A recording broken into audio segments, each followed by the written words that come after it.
Quelles sont les expériences vraies mais effrayantes que vous avez vécues, Redditor? Hurlant de peur. Attendez de lire celle-ci, elle m'a littéralement glacé le sang. J'étais en un, équivalent de la 11 année, et je venais d'emménager dans une nouvelle ville.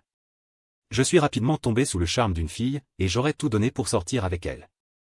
On a été associés comme partenaires en cours de cuisine et couture, et j'ai mis le paquet pour l'impressionner. On avait des projets où il fallait coudre une tête d'oreiller ou un pyjama, et comme ma famille n'avait pas de machine à coudre, on faisait les projets chez elle. Ces visites ont commencé à me faire me demander jusqu'où j'étais prêt à aller pour elle. Elle vivait dans ce qui ressemblait à une cabane en bois, et son père semblait vraiment spécial. Les murs étaient couverts de crânes d'animaux, des tapis en peau d'ours, des bois de cervidés partout. Il se promenait souvent torse nu, buvant une bière, mâchant du tabac et portant un fusil. Il ne m'adressait jamais la parole. À ce moment-là, je commençais à me faire des amis à l'école, et l'un d'eux, Neil, a remarqué que j'aimais bien cette fille. Il m'a alors demandé si j'avais entendu parler de ses parents. Puis il m'a raconté une histoire effrayante, que son père aurait tué sa mère et s'en serait sorti. Son corps aurait été retrouvé en ville, et faute de preuves, il n'a jamais été condamné. Elle devait vivre avec lui parce qu'il était son seul parent restant. Je me suis dit, quoi? L'histoire était incroyable, et je n'étais pas sûr de la croire. Mais ça m'a quand même secoué. Et je n'avais aucune intention d'en parler avec elle. Quelque temps plus tard, je l'invite à sortir. Je vais la chercher chez elle, elle est magnifique.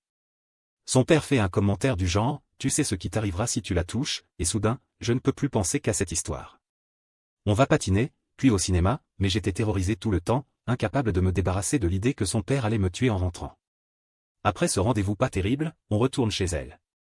À la fin de son long chemin privé, elle me demande d'arrêter la voiture et d'éteindre les phares pour un bisou.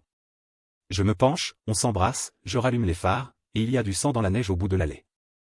Mon cerveau me dit d'appeler à l'aide, mais je veux pas passer pour un froussard. Après tout, son père est chasseur, sûrement une explication logique. Je continue à avancer, le sang devient plus visible. Elle ne dit rien, se recoiffe dans son miroir.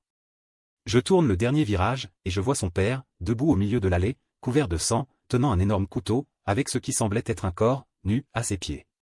Je panique totalement, hyperventilation, larmes, je fais pipi dessus. Son père m'emmène à l'hôpital. Verdict, je faisais juste une attaque de panique. Le corps était en fait un ours que son père avait chassé et traîné dans l'allée pour le préparer. Ça fait un peu plus de 3 ans, et je suis toujours avec elle. Son père me traite de froussard, mais on est même partis à la chasse ensemble. Neil, l'ami jaloux, s'était trompé sur l'histoire, et ses parents se sont en fait séparés.